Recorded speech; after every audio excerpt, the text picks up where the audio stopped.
Hello hello दोस्तों, जय हिंद। एक बार फिर से पुनः स्वागत है आपके अपने यूट्यूब चैनल पे। ज्योग्राफी की क्लास में जैसा कि आप जानते हैं कि पिछली क्लासेस लगातार चलाई जा रही हैं, सभी क्लासेस कंप्लीट हो चुकी हैं। जबकि ये अभी ज्योग्राफी की क्लास चल रही है। इसमें की 3 क्लासेस हो चुकी हैं, बाकी की 2 क्लासेस आज अपलोड हो जाएगी। ये ज्योग्राफी की 3 क्लासेस हो गई हैं, ये चौथी क्लास है जो अभी मैं रिकॉर्ड कर रहा हूँ। इसके बाद 1 क्लास और आएगी, यानी 5 क्लास में पूरी ज्योग्राफी कंप्लीट हो जाएगी। यानी मेरे ख्याल से आपके जैसे जैसा हमने आपसे वादा किया था, जीएस को लेकर के हमने जीएस पूरी तरीके से कंप्लीट करा दिया है। चाहे 1 क्लास हो, चाहे 2 क्लास हो, किसी का 4 क्लास है, किसी का 5 क्लास है, ऐसे-ऐसे करके जितने भी आपको प्लेलिस्ट दिखेंगी इस चैनल पर, वो सभी क्लासेस कंप्लीट हैं। आप ये निसंदेह ना रहें कि ये क्लासेस अभी अधूरी है। जो कि अधूरी थी जियोग्राफी, जो मैं अभी करा रहा हूँ, 1 से 2 क्लास होगी, उसके बाद पूरी जीएस कंप्लीट हो जाएगी, ठीक है? तो आप लोग जाके चैनल पे विज़िट करिए और चैनल को सब्सक्राइब करके अपने दोस्तों के साथ शेयर करिए। जितनी बार रिवाइज़ हो सके उतनी बार रिवाइज़ करिए। और एक नई पहल शुरू करने जा रहे हैं, जैसा कि ओनली प्रैक्टिस से चैनल मैंने आपको बताया था। कौन-सा? ओनली प्रैक्टिस, ओनली PRACTIS, ठीक है? इस पे कल से सीटेट की क्लासेस स्टार्ट हो जाएँगी। तो आप लोग उसको भी इसको चैनल को सब्सक्राइब करिए और उसपे भी फ्री का कंटेंट जाएगा, सब सर का अकेडमी का है। तो फ्री चैनल है, तो आप उस पे जाकर के और इस पे सभी दोनों क्लासेस मिला के चलेंगे, कुछ सब्जेक्ट उस पे चलेंगे, कुछ सब्जेक्ट इस पे चलेंगे, ठीक है? तो आप लोग जाके चैनल को सब्सक्राइब करना दोस्तों, ये दोनों चैनल सिर्फ़ आपके लिए है, फ्री ऑफ कॉस्ट रहेगा, कोई चार्ज, कोई पैसा, ना आज, ना कल, ना कभी भविष्य में लिया जाएगा। तो आप लोग का जितना सपोर्ट रहेगा, उतने बढ़िया से इस पे कार्य किया जाएगा आपके लिए और सभी ऑथेंटिक कंटेंट रहेंगे, ना कि फेक कंटेंट रहेंगे। जो भी सर की अकेडमी से रिलेटेड है, उन्हीं की अकेडमी से रिलेटेड है। जैसे कि आप जानते हैं कि सर सचिन सर को आप कितना जानते होंगे, वो तो अच्छी तरह सब सब जानते हैं, कितना सिलेक्शन उनके प्रति होता है, उनकी कोचिंग के प्रति।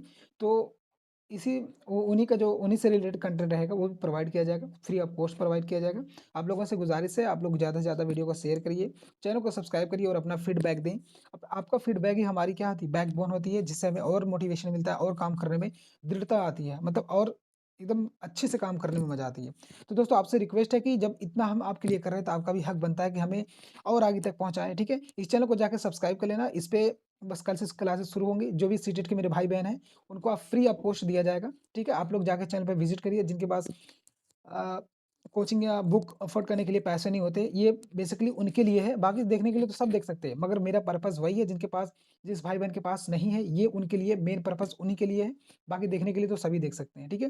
मैं चाहता हूँ कि ये वीडियो हमारे माध्यम से या आपके माध्यम से हर किसी के पास पहुँचे, जो भाई-बहन तैयारी कर रहे हैं, जिनके पास थोड़ी पैसे की तंगी है, ठीक है? तो आप लोगों से रिक्वेस्ट है, आप ही लोग इस वीडियो को शेयर करेंगे, आप ही लोगों के माध्यम से सभी दोस्त के पास पहुँचेगा।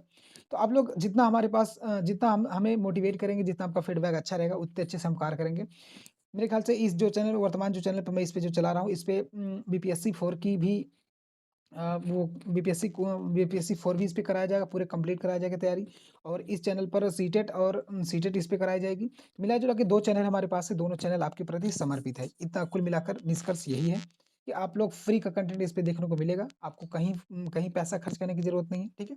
सभी कोचिंगों की तरह, सभी ऑथेंटिक जानकारी मिलेगी, सीधे पीवाईक्यू और आगामी परीक्षा और जो भी थ्योरीज़ है, मिला कर के विथ एक्सप्रेशन सबको आपको मिलेगा। और इसके बाद हम इस पे पॉलिटी की क्लास ओनली प्रैक्टिस पे पॉलिटी हम शुरू करने वाले हैं, पॉलिटी की क्लास, जो कि थ्योरी बेसिस पे रहेगा। उसको अगर कर लेंगे तो आपका पीसीएस से लेकर के, टीचर से लेकर के, वनडे एग्ज़ाम से लेकर के एक भी क्वेश्चन उससे बाहर नहीं जाएगा, ठीक है? थ्योरी की क्लासेस ओनली प्रैक्टिस पे चलाई जाने वाली है, ठीक है? तो आप लोग अभी से चैनल को सब्सक्राइब कर लीजिए, ताकि आने वाली जो क्लासेस है और नोटिफ़िकेशन भी ऑन कर लेना, ताकि नोटिफ़िकेशन आपको मिले और आप अच्छे से तैयारी कर सकें, अपने तैयारी को धार दे सकें। तो ठीक है दोस्तों, ये चौथी क्लास है, चलिए हम स्टार्ट करते हैं, ज़्यादा समय ना लेते हुए, क्योंकि टू द पॉइंट बात करेंगे, क्योंकि बस 1 ही 2 की परसों एग्ज़ाम ही है। तो अकेले था, इसलिए मैं फिर भी मैं अपने आप को हार नहीं माना हूँ, जहाँ तक है पूरी कंप्लीट मैंने करा दी है। बस ये 2 क्लासेस है, वो भी मैं आज कंप्लीट करा दूँगा। ठीक है दोस्तों, चलिए स्टार्ट करते हैं। पहला क्वेश्चन है 191 151 क्वेश्चन कह रहा है कि विश्व की सबसे छोटी नदी कौन-सी है? तो इसका आंसर हो जाएगा ऑप्शन नंबर डी हो जाएगा, रो नदी है, जो कि विश्व की सबसे छोटी नदी है। कहाँ की? विश्व की है। इसकी व्याख्या देखिए, रो नदी विश्व की सबसे छोटी नदी मानी जाती है। यह संयुक्त राज्य अमेरिका के मोंटाना राज्य में बहती है। किस राज्य में? मोंटाना। लगभग 61 मीटर लंबी नदी है। यह काउंसफेड और काउंटी में बहते हुए सी मिसौरी नदी में मिल जाती है। किसमें? मिसौरी नदी में मिल जाती है। आइए अगला क्वेश्चन देखते, कह रहा है कि भारत की सबसे बड़ी खारे पानी की झील कौन है? सबसे बड़े खारे पानी की झील पूछ रहा है, तो इसका आंसर हो जाएगा ऑप्शन नंबर डी, जो कि लेगुन झील है, चिल्का झील, जो कि उड़ीसा के पास है। ठीक है, आइए इसकी व्याख्या देख लेते हैं। कह रहा है कि चिल्का झील भारत की सबसे खारे पानी की झील है जो कि उड़ीसा के पास स्थित है। यह लौड़ी लेगून झील होती है लेगून झील है जो कि 1981 में रामसर साइट में यानी अर्धभूमि में जोड़ी गई थी। यह झील जैव विविधता और पारिस्थितिकी तंत्र के दृष्टिकोण से अत्यंत समृद्ध मानी जाती है। आइए आगे देखते हैं दोस्तों। आगे कह रहा है कि निम्नलिखित में से कौन-सा कथन सही है? आइए देखते हैं कौन-सा कथन सही है। इसका आंसर सीधे हम टू द पॉइंट बात करेंगे दोस्तों। इसमें एक्सप्लेन करने की समय नहीं है। मैं अगला जो भी मुहिम चलाई जाएगी, जो भी कोर्स लाया जाएगा, उसमें हम एक-एक चीज़ आपको तोड़ के पढ़ाएँगे, ठीक है? तो इसमें दोनों आंसर सही हो जाएगा। क्या है, गोदावरी सबसे प्रायद्वीप की सबसे बड़ी नदी है, ये सबको पता है। डल झील एक मीठे पानी की झील है, जो कि जैम में है, ठीक है? आइए देखते हैं। गोदावरी नदी प्रायद्वीप का सबसे बड़ी नदी, जो कि इसकी लंबाई कुल 1465 किलोमीटर है। यह महाराष्ट्र के नासिक जिले के त्र्यंबकेश्वर से प्रारंभ होकर आकार में बड़ी होने के कारण यह दक्षिण गंगा भी कहा जाता है, ठीक है? डल झील जैसा कि मैं बोला जैव में यानी जम्मू कश्मीर के श्रीनगर में है। ये हिम द्वारा क्या है? निर्मित मीठे पानी की झील है। ठीक है? इसके आगे देखते हैं, कह रहा है कि निम्नलिखित में से कौन-सी नदी गोदावरी नदी का सहायक होती है? इसका आंसर हो जाएगा ऑप्शन नंबर डी, जो कि मंजरा नदी है, इसकी सहायक नदी हो जाएगी। आगे देखते हैं, कह रहा है कि मंजरा नदी गोदावरी नदी की एक प्रमुख सहायक नदी है। गोदावरी नदी प्रायद्वीप की भारत की सबसे बड़ी नदी मानी जाती है, जिसे दक्षिण का गंगा भी कहा जाता है। गोदावरी नदी के अन्य प्रमुख सहायक नदियाँ हैं पूर्णा, वेनगंगा, पेनगंगा और इंद्रावती, सबरी और वर्धा। ये सब क्या है? इसकी सहायक नदी है। सहायक नदी से डायरेक्ट क्वेश्चन पूछते हैं, इसलिए आपको ध्यान रखना है, ठीक है? आगे कह रहा है सिंधु नदी का उद्गम कहाँ से होता है? जिसका आंसर हो जाएगा ऑप्शन नंबर ए, चेमायोंगडुंग ग्लेशियर से होता है। आइए देखते हैं इसकी व्याख्या। सिंधु नदी तिब्बत के मानसरोवर झील के निकट चेमायोंगडिंग ग्लेशियर से निकलती है। यह विश्व की सबसे प्रमुख विशाल नदी प्रणालियों में से एक है। इसकी सहायक नदी झेलम, चिनाब, रावी, ब्यास, सतलज है। जैसा कि आप जानते हैं, इसे पंचनद भी कहा जाता है। इसके आगे देखते हैं, कह रहा है कि प्रायद्वीप भारत में प्रवाहित होने वाली दूसरी सबसे बड़ी नदी कौन सी है? आइए देखते हैं कौन सी नदी है। तो इसका आंसर हो जाएगा ऑप्शन नंबर ए, जो कि कृष्णा नदी है। ठीक है, इसकी व्याख्या देख लेते हैं। व्याख्या कर रहा है कि कृष्णा नदी प्रायद्वीप भारत की दूसरी सबसे बड़ी लंबी नदी है। इसका उद्गम पश्चिमी घाट महाबलेश्वर के उत्तर उत्तर में स्थित है।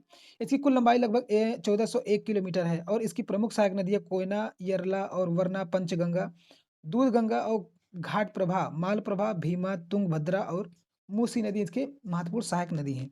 इसके बाद देखते हैं भारत की सबसे बड़ी ताजे पानी की पानी की झील कौन सी है? तो इसका आंसर हो जाएगा ऑप्शन नंबर डी, बुलर झील हो जाएगा। ठीक है, बुलर झील एक भारत की सबसे बड़ी ताजे पानी की मीठी झील है, जिसे इस झील का जल मुख्य स्रोत झेलम नदी है, ठीक है? और यह जम्मू कश्मीर के केंद्र शासित प्रदेश से स्थित है। कहाँ स्थित है दोस्तों? जम्मू कश्मीर के केंद्र प्रशासित में स्थित है। उसके बाद कह रहा है कि कावेरी नदी को किस नाम से जाना जाता है? तो इसका आंसर हो जाएगा ऑप्शन नंबर सी, दक्षिण गंगा। कावेरी नदी को भी दक्षिण गंगा के नाम से जाना जाता है। अगर वहीं आ जाए गोदावरी की, तो उसे प्रायद्वीप की दक्षिण गंगा कहा जाता है। इसमें थोड़ा-सा ध्यान रखना, ये टर्मिनोलॉजी थोड़ा अलग से पूछ सकता है। कावेरी नदी दक्षिण गंगा नदी कही जाती है। यह पश्चिमी घाट ब्रह्मगिरी पर्वत से निकलती है। यह एक अंतर्राज्यीय नदी नदी है, जिसके जल बंटवारे को लेकर पुदुचेरी और तमिलनाडु और कर्नाटक में बीच वो क्या हमेशा विवाद रहा है, जिसके चलते 1990 में कावेरी जल विवाद न्यायाधिकरण की स्थापना हुई। 159 पे चलते हैं, कह रहा है कि भारत की कौन-सी नदी रिफ्ट घाटी में होकर बहती है? रिफ्ट घाटी में होकर बहने वाली जो नदी है, वो है ताप्ती नदी है। आइए इसकी व्याख्या देख लेते हैं। ताप्ती नदी भारत की वह नदी है जो रिफ्ट घाटी में बहती है। इसका उद्गम मध्य प्रदेश के बैतूल जिले में मुल्ताई पास सतपुड़ा पर्वत श्रेणी से होता है। यह सतपुड़ा और अजंता पर्वत के बीच भ्रश घाटी में बहती है। इसका इस पर काकरापारा काकरापारा व उगई परियोजना स्थित है। क्या? काकरापारा और उगई परियोजना स्थित है। किस पे दोस्तों? ताप्ती नदी पे। इसके बाद कह रहा है कि निम्नलिखित में से कौन-सी नदी पूर्वोत्तर भारत से निकलती है? तो इसका आंसर हो जाएगा ऑप्शन नंबर सी हो जाएगा, जो कि बराक नदी है। कावेरी, वैगई और गोदावरी तीनों नदियाँ पश्चिमी घाट से निकलती है। कौन-सी? कावेरी, वैगई और गोदावरी नदी ये कहाँ से निकलती है? पश्चिमी घाट से निकलती है। बराक नदी वहीं पूर्वोत्तर भारत से निकलने वाली एक ब्रह्मपुत्र की सहायक नदी है, जिसके कारण विकल्प सी आपका सही हो जाएगा। उसके बाद कह रहा है 161 शिव समुद्रम कहाँ स्थित है? तो इसका आंसर हो जाएगा ऑप्शन नंबर हो जाएगा option number D sorry D हो जाएगा, ठीक है? जो कि कर्नाटक में है। शिव समुद्र एक प्रायद्वीप है जो कर्नाटक के मैसूर व कावेरी नदी के दोआब में स्थित है। यह जल विद्युत उत्पादन के लिए विद्युत गृह स्थापित करता है। 1902 में यहाँ स्थापित जल विद्युत एशिया का सबसे पहला विद्युत ग्रह माना जाता था। यह माना जाता है। 165 कहता है दिल्ली की प्रमुख सहायक नदी कौन सी है? तो इसका आंसर हो जाएगा ऑप्शन नंबर सी, जो कि सबको पता है, यमुना गंगा जी है। आइए इसकी व्याख्या देख लेते हैं। यमुना यमुना गंगा जी यानी यमुना जी दिल्ली की प्रमुख नदी है। यह राष्ट्रीय राजधानी के किनारे स्थित है। इसका उद्गम यमुनोत्री हिमानी से होता है और यह प्रयागराज इलाहाबाद में गंगा नदी से मिल जाती है। इसकी कुल लंबाई 1375 किलोमीटर तथा इसकी सहायक नदी चंबल, बेतवा और केन है। कौन सी? चंबल, बेतवा, केन। चंबल, सिंध, बेतवा, केन, मतलब 4 ठे हैं, इसमें 3 ही दिया है। उत्तरकाशी शहर किस नदी के तट पर बसा है? तो इसका आंसर हो जाएगा ऑप्शन नंबर 2, ये है भागीरथी के तट पर, भागीरथी नदी के तट पर बसा है। इसका व्याख्या देख ले, उत्तरकाशी शहर भागीरथी नदी के तट पर स्थित है। यह धार्मिक दृष्टि से अत्यंत महत्वपूर्ण नगर माना जाता है। इसके आगे देखते, कह रहा है कि तिब्बत ब्रह्मपुत्र नदी में किस नाम से जाना जाता है? तो इसका आंसर हो जाएगा ऑप्शन नंबर डी हो जाएगा, जो कि सांगपो नदी के नाम से जाना जाता है। इसकी व्याख्या कारक, ब्रह्मपुत्र नदी जो तिब्बत भारत के बांग्लादेश से होकर बहती है, तिब्बत में इसे सांगपो या सांगपो के नाम से जाना जाता है। इसका उद्गम मानसरोवर झील के निकट चेमायुंग डुंग ग्लेशियर यानी हिमनद से हुआ है। ठीक है। इसके आगे कह रहा है कि नदी युग्म में से सर्वप्रथम जोड़ी किसका मतलब सही है? जोड़ी पूछ रहा है, उसको कंफर्म बताना है। इसका आंसर हो जाएगा ऑप्शन नंबर सी, जो कि गोदावरी और कृष्णा। इसके आगे देखते हैं, इसकी व्याख्या देख लेते हैं। कह रहा है कि 16 सितंबर 2015 में गोदावरी और कृष्णा नदी को पहली बार जोड़ा गया था। इस परियोजना को इब्राहिम पंटनम नामक स्थान पर अंतिम रूप से दिया गया था। यह दक्षिण भारत में जल प्रबंध सुधारने की दिशा में महत्वपूर्ण कदम है। इसके आगे कह रहा है कि भारत और बांग्लादेश के बीच कौन सी नदी बंटवारे को लेकर विवाद है? तो इसका आंसर हो जाएगा ऑप्शन नंबर सी, जो कि तीस्ता नदी है। इसको लेकर के भारत और बांग्लादेश के बाद क्या है? विवाद है। भारत बांग्लादेश के बीच विवाद तीस्ता नदी को लेकर है। तीस्ता नदी भारत और बांग्लादेश के बीच बहने वाली चौथी सबसे बड़ी नदी है। यह सिक्किम की पहाड़ियों से निकलकर लगभग 300 किलोमीटर बहने के बाद बांग्लादेश में क्या होती है? प्रवेश कर जाती है। कहाँ दोस्तों? बांग्लादेश में। दोस्तों सेशन को लाइक शेयर जरूर करना, आपके लिए बहुत ही ज्यादा यहाँ पर मेहनत की जा रही है और अच्छे कंटेंट प्रोवाइड किए जा रहे हैं। तो आइए अगला देखते हैं, निम्नलिखित में से कौन सा कथन सही है? तो इसका आंसर हो जाएगा ऑप्शन नंबर बी, यानी 1 और 2 दोनों सही है। आइए देखते हैं क्या कह रहा है। मक्का की खेती के लिए मध्यम मध्यम ताप और वर्षा भरपूर धूप की आवश्यकता होती है। रोपण कृषि वाणिज्य कृषि का एक प्रकार होता है। जो रोपण कृषि है वह वाणिज्य कृषि का एक प्रकार होता है। इसकी व्याख्या देखते हैं। कह रहा है मक्का की खेती के लिए मध्यम ताप और पर्याप्त वर्षा यानी भरपूर धूप की आवश्यकता होती है। रोपण कृषि वाणिज्य वाणिज्य कृषि की एक प्रमुख प्रकार है, इसलिए कथन 1 और 2 सही है। 168 कह रहा है निम्नलिखित में से कौन सा कथन सही है? तो इसका आंसर हो जाएगा ऑप्शन नंबर सी, इसमें भी दोनों सही है दोस्तों। कह रहा है कि ज्वार खरीफ ऋतु की फसल है। जी हाँ, ज्वार खरीफ ऋतु की फसल है और जायद फसलें ग्रीष्म ऋतु की फसलें होती हैं, इसलिए दोनों आंसर बिल्कुल सही है। इसकी व्याख्या कह रहा है ज्वार खरीफ फसल है जिसे जून जुलाई में बोया जाता है और सितंबर अक्टूबर में काट लिया जाता है। जायद फसलें रबी और खरीफ में मध्यवर्ती ग्रीष्म काल में उगाई जाती है, इसलिए ये दोनों कथन क्या है? सही माने जाते हैं दोस्तों। आइए इसके अगले क्वेश्चन पे चलते। कह रहा है कि भारत के किन क्षेत्रों में अधिकांश मरुस्थलीय मिट्टी पाई जाती है? तो इसका आंसर हो जाएगा ऑप्शन नंबर ए हो जाएगा राजस्थान। जैसा कि आप जानते हैं मरुस्थलीय मिट्टी राजस्थान में सबसे ज्यादा पाई जाती है, क्योंकि वहां पर बारिश का अभाव रहता है, जिसके कारण ये आपको देखने को मिलता है। ये कह रहा है कि इसकी व्याख्या कह रहा है कि भारत की मरुस्थलीय मिट्टी मुख्यतः राजस्थान में पाई जाती है। यहाँ कम वर्षा यानी शुष्क क्षेत्र की मिट्टी होती है, जिसमें हुमस का अभाव होता है या कमी होती है। इस मिट्टी का ज्वार बाजरा रागी और तिलहन जैसी फसलें उगाई जाती हैं। यहाँ गुजरात दक्षिण पंजाब हरियाणा पश्चिम उत्तर प्रदेश के कुछ भागों में भी मिलती है। 170 कह रहा है कि लेटराइट मिट्टी का सर्वप्रथम अध्ययन किसने किया था? जो लेटराइट मिट्टी है उसका सर्वप्रथम किसने अध्ययन किया था? तो इसका आंसर हो जाएगा ऑप्शन नंबर बी, बुकानन ने लेटराइट मिट्टी का सर्वप्रथम अध्ययन किया था। जरा इसकी व्याख्या देख लेते हैं दोस्तों। व्याख्या में कह रहा है कि लेटराइट मिट्टी का अध्ययन सर्वप्रथम बुकानन 1905 में किया था। यह मिट्टी लगभग 2.26 लाख वर्ग किलोमीटर क्षेत्र में पाई जाती है। यह प्रायद्वीपीय भारत के पहाड़ी भागों में अधिक वर्षा वाले क्षेत्रों में लीचिंग प्रक्रिया से विकसित होती है। यह भीगने पर कोमल व सूखने पर कठोर हो जाती है तथा ईंट जैसी मिट्टी दिखाई देती है। इसके बाद कह रहा है कि मिट्टी के संदर्भ में कौन सा कंकड़ शब्द का अर्थ होता है? तो इसका आंसर हो जाएगा ऑप्शन नंबर 1, गांठदार कैल्शियम कार्बोनेट की उपस्थिति के कारण क्या होता है? मिट्टी कंकड़दार हो जाती है ना? इसके बाद इसकी व्याख्या कह रहा है कि कंकड़दार शब्द का मिट्टी गांठदार कैल्शियम कार्बोनेट उपस्थिति के कारण से होता है। यह मिट्टी निचले क्षैतिज पर पाया जाता है और पानी प्रवाह को रोकता है। ऐसी मिट्टी घुलनशील लवणों की मात्रा में अधिक होती है। 172 कह रहा है कि भारत की कुल खाद्यान्न क्षेत्रफल में लगभग कितने प्रतिशत को ध्यान में रखकर खेती की जाती है? तो इसका आंसर हो जाएगा ऑप्शन नंबर डी हो जाएगा, जो कि 47% आपको देखने को मिलता है। इसकी व्याख्या कह रहा है कि भारत की खाद्यान्न क्षेत्र की फसल 47% हिस्सों में खेती की जाती है। भारत धान की मुख्य फसल है और विश्व के कुल चावल उत्पादन में लगभग 21.7% का योगदान करता है। चावल उत्पादन में विश्व स्तर पर भारत का दूसरा सबसे बड़ा स्थान है, जो कि पहला चीन का स्थान आता है। 173 कह रहा है निम्नलिखित में से कौन सा विकल्प मिट्टी निर्माण के प्रमुख कारण नहीं है? इसमें नहीं पूछा है। तो आपको क्वेश्चन देखने से पहले यहाँ पर चिन्ह लगा लीजिएगा कि वो हाँ पूछा है या ना पूछा है, क्योंकि अधिक क्वेश्चन यहीं से गलत हो जाते हैं कि आता हुआ क्वेश्चन कभी-कभी हम जल्दबाजी में हाँ या नहीं देखते हैं, सीधे लगा देते हैं ऑप्शन, जो कि बाद में पछताना पड़ता है। वो कभी-कभी वो आपके एग्ज़ाम के बाहर निकालने का सबसे बड़ा कारण वही होते हैं, ठीक है? तो हमें ये चीज़ छोटी-छोटी गलतियाँ ध्यान देते हैं। पता है एग्ज़ाम से बाहर हम क्यों होते हैं? क्वेश्चन नहीं आता है उसके लिए नहीं, बल्कि आधे हुए क्वेश्चन को गलत कर देते हैं, इसलिए हमें बाहर होना पड़ता है, तो ऐसी गलती ना करें तो बेहतर है, ठीक है? इसकी व्याख्या देख लेते हैं, कह रहा है कि मिट्टी निर्माण के प्रमुख कारक है जैसे जनक सेल और प्रकृति, जैविक सामग्री, स्थलाकृत जलवायु और समय। मिट्टी का संगठन निर्माण का कारण नहीं है, बल्कि निर्माण का परिणाम होता है।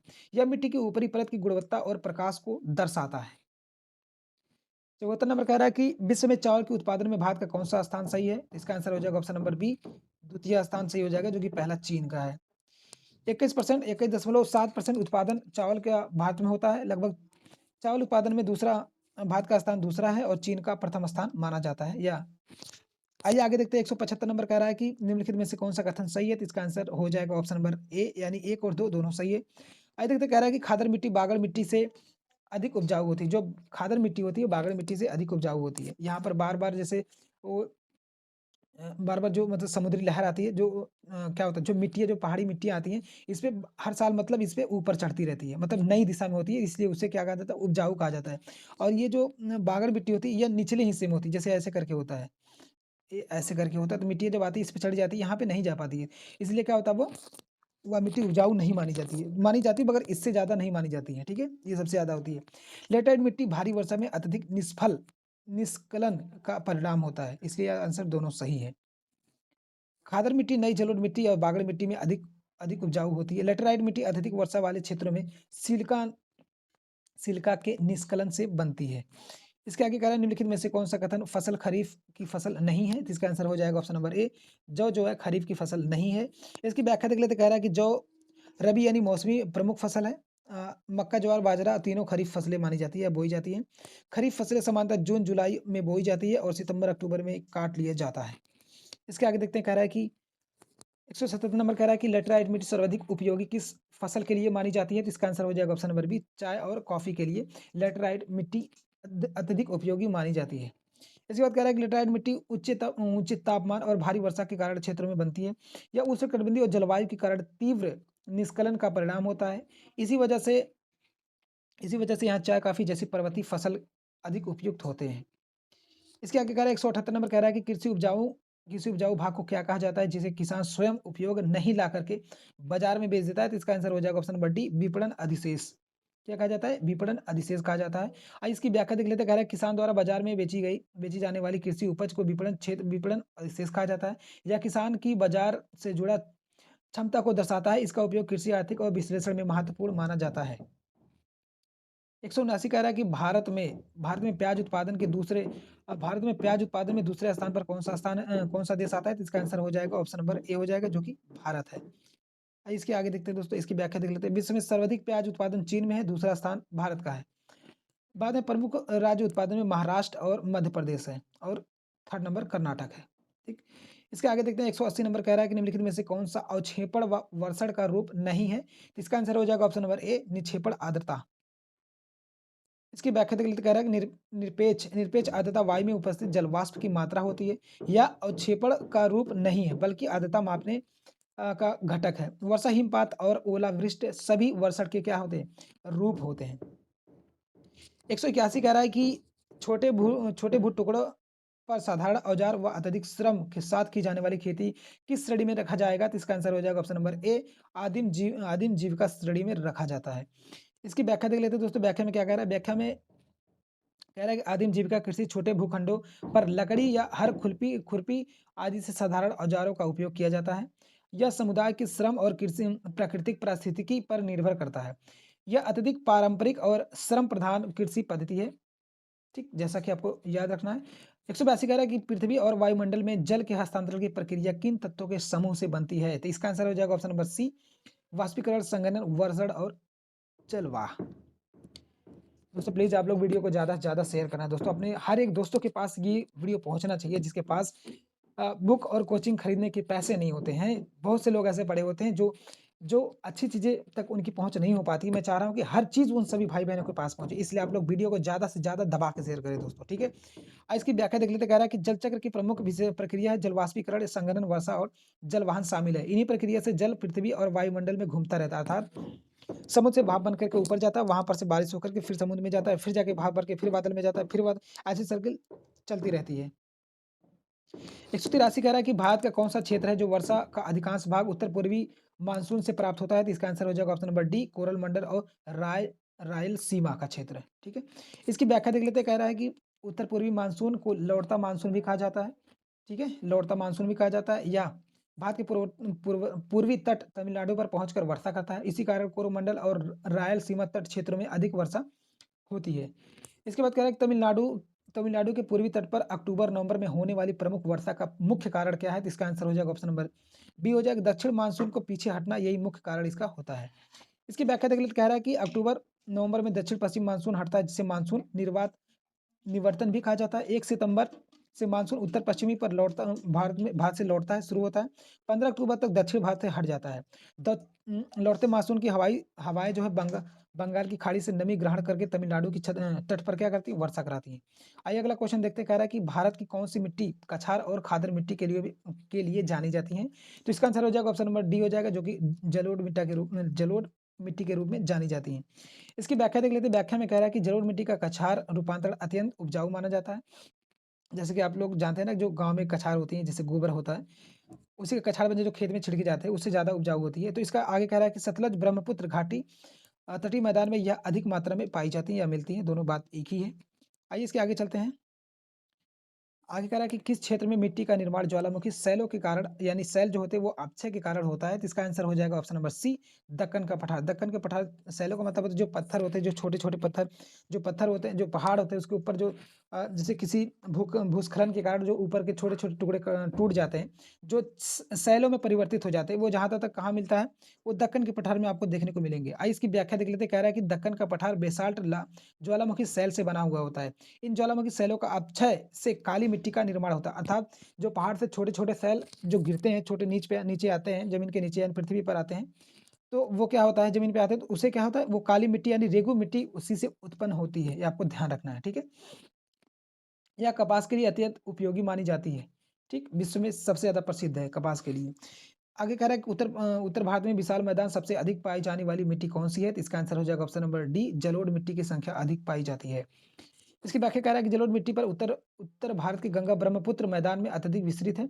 यह नदियों द्वारा लाए गए अवसादों से बनी होती है। यह गेहूँ, चावल, गन्ना, जूट, तिलहन जैसी फसलों के लिए अत्यंत उपजाऊ माने जाते हैं।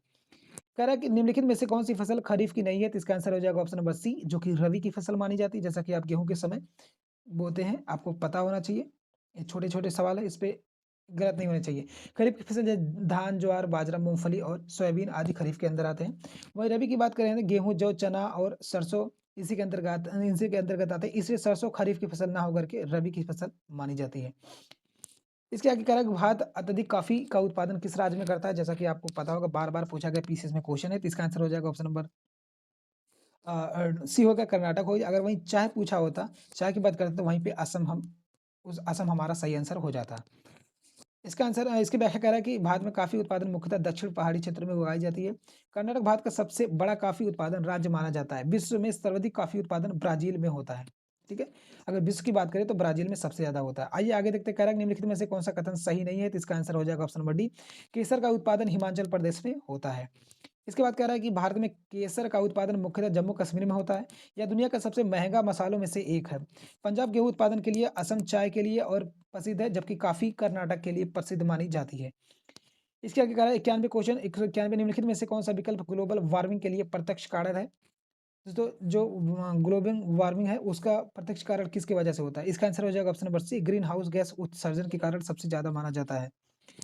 कह रहा है कि ग्लोबल वार्मिंग सीधे तौर पर ग्रीन हाउस से प्रभाव होती है। मीथेन यानी CO2 यानी कार्बन डाइऑक्साइड जैसी गैस औद्योगिकीकरण, शहरी और वृद्धि के प्रमुख कारण है। जबकि पृथ्वी की कक्षा में महाद्वीपीय विस्थापन और सौर विकिरण में बदलाव होता है। जलवायु परिवर्तन के कारण ग्लोबल वार्मिंग सीधे कारण नहीं बनते हैं। इसके बाद कह रहा है 192 कह रहा है 192 निम्नलिखित में से कौन-सा वृक्ष दिल्ली के समान वृक्षों के लिए सम्मिलित नहीं है? तो इसका आंसर हो जाएगा ऑप्शन नंबर डी, साल का वृक्ष सम्मिलित नहीं है। साल का वृक्ष दिल्ली के लिए समान वृक्ष नहीं माना जाता है। यह असम या अमल अमलतास पीपल और सहतूत दिल्ली में समानता पाए जाते हैं, जबकि ये नहीं पाया जाता है। आइए इसके आगे देखते हैं, कह रहा है कि निम्नलिखित में से कौन-सा फसल रबी की फसल नहीं मानी जाती है? निम्नलिखित में से कौन-सा फसल रबी की फसल ना होकर के खरीफ की फसल मानी जाती है? इसका आंसर हो जाएगा ऑप्शन नंबर डी। इसकी व्याख्या देख लेते हैं, दोस्तों व्याख्या में क्या कह रहा है? व्याख्या में कह रहा है कि गेहूँ रबी मौसम में बोई एवं काटी जाती है। खरीफ की फसल मुख्यतः धान और मक्का, ज्वार, बाजरा, मूँगफली आदि शामिल है। इसके 194 क्वेश्चन की तरफ चलते हैं, कह रहा है कि झूमिंग झूमिंग जो खेती मुख्यतः भारत में किस क्षेत्र में पाई जाती है? तो इसका आंसर हो जाएगा ऑप्शन नंबर बी, ये असम और मेघालय के क्षेत्रीय यानी जंगली इलाकों में पाई जाती है। जमीन कृषि हस्तांतरित कृषि होती है, जैसे होता है कि जंगल को काट करके वहाँ कृषि की जाती है। जब वहाँ पर कुछ दिन बाद पैदावार कम हो जाती है, तो वहाँ से उठकर दूसरी तरफ वह मूव ऑन कर लेते हैं। वहाँ फिर वही काम दूसरी ज़मीन पर करते हैं, ऐसे करके वो अपनी कृषि करते रहते हैं। इसी को जमीन कृषि भी कहा जाता है। या जमीन खेती हस्तांतरित खेती का प्रकार होता है। यह जंगल को काटकर जलाकर ज़मीन को तैयार करने के बाद यह कृषि की जाती है। उत्तर-पूर्वी यानी आदिवासी क्षेत्र में बहुत ज़्यादा ये प्रचलन पाई जाती है। आइए दोस्तों, 195 कह रहा है कि रबी फसलों की कटाई सामान्यतः किस अवधि में होती है? तो इसका आंसर हो जाएगा ऑप्शन नंबर सी हो जाएगा, जो कि मार्च अप्रैल में कटाई होती है। इसके आगे देखते, कह रहा है कि रबी की फसल अक्टूबर नवंबर में बोई जाती है और गर्मी यानी लगभग गर्मी का समय होता है, मार्च अप्रैल में कटाई हो जाती है। प्रमुख रबी की फसलें गेहूँ, जौ, चना, मटर और सरसों मानी जाती है। 166 कह रहा है कि भारत में ऑपरेशन फ्लड कार्यक्रम किसके लिए मुख्य उद्देश्य माना जाता है, या किसका मुख्य उद्देश्य है? तो इसका आंसर हो जाएगा ऑप्शन नंबर हो जाएगा डी हो जाएगा, पशुपालन के लिए। सॉरी, बी हो जाएगा, जो कि दूध के लिए आई थिंक था। हाँ, दुग्ध उत्पादन के लिए फ्लड कृषि मानी जाती है। ठीक है, इसके आगे देखते हैं, इसकी व्याख्या देख लेते हैं। व्याख्या में कह रहा है कि ऑपरेशन फ्लड भारत की श्वेत क्रांति के नाम से भी जाना जाता है। इसके जनक वर्गीस कुरियन है। इस योजना का भारत को विश्व का प्रमुख दूध उत्पादन देश बना या माना जाता है। आगे कह रहा है कि 197 पैठड़ जायकवाड़ी जल विद्युत परियोजना किस नदी पर स्थित है? इसका आंसर हो जाएगा ऑप्शन नंबर बी, जो कि गोदावरी नदी पर स्थित है। पैठल जायकवाड़ी परियोजना महाराष्ट्र के औरंगाबाद जिले से गोदावरी नदी पर स्थित है। इसके बाद में निर्मित जलाशय का नाम नाथर सागर जलाशय है। क्या है? नाथ सागर जलाशय। अगला कह रहा है कि 198 क्वेश्चन आकारेश्वर बांध परियोजना किस उद्देश्य से बनाई गई है? तो इसका आंसर हो जाएगा ऑप्शन नंबर बी, जो कि सिंचाई और विद्युत उत्पादन के लिए बनाई गई है। आइए इसकी व्याख्या देख लेते हैं। व्याख्या में कह रहा है कि आकारेश्वर बांध मध्य प्रदेश में खंडवा जिले में नर्मदा नदी पर स्थित है, जो कि इसका निर्माण 2003 से 7 के बीच में हुआ है। यह बहुउद्देशीय परियोजना सिंचाई और बिजली उत्पादन के लिए दोनों प्रकार के लिए जानी जाती है। आइए इसकी आगे देखते हैं। 199 हीराकुंड बांध किस नदी पर स्थित है? तो इसका आंसर हो जाएगा ऑप्शन नंबर सी हो जाएगा, जो कि महानदी पर ये विख्यात है, यानी महानदी पर स्थित है। इसके बाद अगला क्वेश्चन है, जो कि सॉरी, इसका व्याख्या देख लेते हैं पहले। कह रहा है कि हीराकुंड बांध उड़ीसा के जबलपुर जिले की महानदी पर बनाया गया। इसका निर्माण 1948 से लेकर के 57 के बीच में माना जाता है। ये एशिया की सबसे लंबी मिट्टी बांध परियोजना में से एक है। आइए इसके 200 क्वेश्चन पे चलते हैं यार, कभी के टर्म गड़बड़ जाता है। भारत में यूरेनियम का सर्वाधिक उत्पादन किस राज्य में होता है? तो इसका आंसर हो जाएगा ऑप्शन नंबर डी, जो कि आंध्र प्रदेश में माना जाता है। आइए इसकी व्याख्या देख लेते हैं। कह रहा है कि भारत में यूरेनियम का सबसे बड़ा उत्पादक आंध्र प्रदेश के तुमलाप पल्ले क्षेत्र माना जाता है। यह भारत के सर्वाधिक यूरेनियम भंडार में से एक है, यानी भंडार स्थित है। दोस्तों, यहाँ तक मैंने 200 क्वेश्चन कंप्लीट करवा दिए हैं। इसके बाद एक क्लास और आएगी, जो कि 200 से लेकर 143 या शायद 40 या 43 क्वेश्चन और बचे हैं, जो कि इसके बाद क्लास में कंप्लीट हो जाएगा। यानी पूर्ण तरीके से जियोग्राफी कंप्लीट जो बचा था, वो भी कंप्लीट हो जाएगा। तो आप लोग से गुजारिश है, आप लोगों से रिक्वेस्ट है, चैनल को ज़्यादा से ज़्यादा सब्सक्राइब करना और अपने दोस्तों के साथ शेयर करना। ये वीडियो हर कोने में पहुँचनी चाहिए दोस्तों, जहाँ पे मेरे भाई, मेरे बहन इसके लिए वंचित है, जो अफोर्ड नहीं कर पाते हैं पैसे और कोचिंग के लिए, जो कि उनको जैसे-तैसे मार्केट का मटेरियल पढ़ना पड़ता है। जैसे सिलेक्शन की तैयारी नज़दीक नहीं, बल्कि उनसे दूर हो जाती है। इसीलिए सचिन सर के एकेडमी से रिलेटेड ये कंटेंट है। तो आप लोग इसको एकदम ढंग से रिवाइज़ करिए, मल्टीपल बार रिवाइज़ करिए, जितना रिवाइज़ हो सके उतनी बार रिवाइज़ करिए, जिससे आपका एग्ज़ाम भरपूर निकलने की पूरी-पूरी चांस है। आपने इस बुक को अगर अच्छे से पढ़ लिया, तो आपको आपको टियर 1 निकलने से कोई रोक नहीं सकता, ये मैं गारंटी देता हूँ। तो दोस्तों, अगले जो चैनल है उसको भी जाकर सब्सक्राइब कर लेना, ओनली प्रैक्टिस करके उस पे भी सीटेट की क्लास चलाई जाने वा शुरू की जा रही है कल से। तो आप लोग उस भी सीटेट का भी हिस्सा बनिए। आप लोगों को सब प्रोवाइड किया जाएगा, सब फ्री में। तो आप लोगों से गुज़ारिश है, फ्री कंटेंट का आप लोग फ़ायदा उठाइए। आप अगर वही पैसा देकर खरीदते, तो आपके लिए बहुत बहुत ही दिक्कत होती है ना, जिसके पास पैसा नहीं होता वो नहीं खरीद पाते हैं। इसलिए मैं चाहता हूँ कि हर एक भाई-बहन के पास ये वीडियो पहुँचे जो कि अच्छे से देख सके। ठीक है दोस्तों? ये बहुत ओरिजिनल कंटेंट है, ना कि फेक है। आपको देखने को मिल रहा है कि सर के अकेडमी द्वारा प्रोवाइड की गई ये सभी जो कंटेंट होते हैं, सभी एक ऑथेंटिक होते हैं, ना कि फेक होते हैं। ठीक है दोस्तों? आप लोग को बताने की ज़रूरत नहीं, आप लोग देख सकते हैं कि वो कोचिंग कितनी हमारे लिए अहमियत है, कितने सिलेक्शन वहाँ से होते हैं, आप लोगों को अच्छी तरीक़े से पता होगा। टीचर के मामले में आल्सो, ठीक है? तो दोस्तों मिलते हैं अगले क्लास में, तब तक के लिए जय हिंद, वंदे मातरम, अपना ख्याल रखिए। धन्यवाद।